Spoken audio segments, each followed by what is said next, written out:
पण पहिल्यांदा हळूहळू सुरुवात केली की पहिल्यांदा आपण काय करायचं एमएटी बदलायची, मोटरसायकल घ्यायची. अजून पैसे आलं मोटरसायकल काढायची, फॅन घ्यायची. अजून पैसे आलं फॅन म्हणला ना. फॅन फॅन हा फॅन घ्यायची.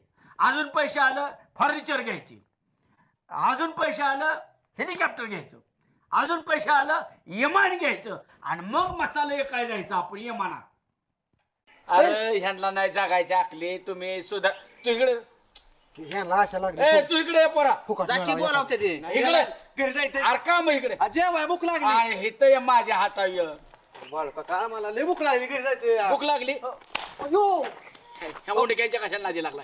अण्णा तुम्ही तोंड सांभाळून बोला बरं का. मुघल बापशागाव सारखं जाऊ नका धावून. हा मागच्या बारीला इथं कृषी प्रदर्शनाला स्टॉल लावला आम्ही बिर्याणीचा. बर तर अक्षरशः भाऊ ह्यांनी सगळी बिर्याणी खाल्ली. भाऊ काय सांगायचं, मी कधी घरी आलो ना तर टोपल्यात भाकरी होती, राक्षसारखं सगळं खाऊन घेताय. ए गाबड्या, ज्यांचं खातोय ती राहिली बाजून तुझा काय संबंध. फडक्या माकडा कुणाला आमचा सरपंच नाही बघा काय येतं का काय करत तू होईल सरपंच. काय झालं मी वळीन आणि ना तुमचं माझं काय नाही. 30 रुपयाचा बूट खाली टाका. अर्ध्याचे विचार करण्याची सरणी 30 पैशाचे, त्याला लोकांचा बूट 30 रुपयाचा वाटणारच की. मध्ये पावणाथडी यात्रा झाली, भीमतडी जत्रा झाली पुण्यात. तिथं किती अख्ख्या राज्यात महिलांचं स्टॉल होतं. किती पैसा कमवलाय.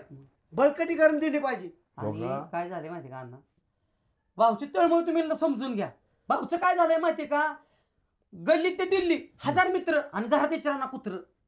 ही काय हे असे कुत्रे असल्यावर कशी आहे. ए गायबान्या, गाडीच घेतो आंबऱ्या. फक्त नाही 4 चाकी गाडी आणली ना दारात फिरवली ह्याच्या नाकावर टिचून. आमच्याकडे 2-2, 3-3 आहे त्या पहिल्याच. त्या राखेलवर ते जाऊन पिटव जाईल तिथं बरी पडते. या इतका सुंदर आणि स्वच्छ मसाला केला वहिनींनी, तुमच्या दुकानाची भरभराट होईल. नुसता मसाला खपल. अहो काय रामभाऊराव, या असल्या 1000 कंपन्या आहेत आता मार्केटमध्ये. कोण विचारतं या मालाला असल्या. नका नका नका नका. दुसऱ्या राज्यातला तुम्ही माल घेणार आणि विकणार आणि आपल्या गावातल्या महिलांनी हे केलं तर तुम्ही म्हणणार हे असले 100 जण येते. अहो हे चकस काय सुभाषराव, ज्याची बायको करती बचत तिचा नवरा दारू प्यायला नाही खचत. दारू पिण्यासाठी धंदा करते. बाळासाहेबाला काय माहिती फायदा तोटा, कधी आयुष्यात व्यवहार केला काय ना. मला वाटलं गावातलं एक तरी शाण असेल माझ्या इतकं. गाव बावळाट निघाले, त्यातली त्यात बाळ्या तुला बावळाट निघाला आणि चटणीचा पुडा डोळ्यात घ्यायच्या बी बसतो त्याच्या बी बसतो. अरे तुझ्या घरच्या भरकी चटणी माझ्या कुठं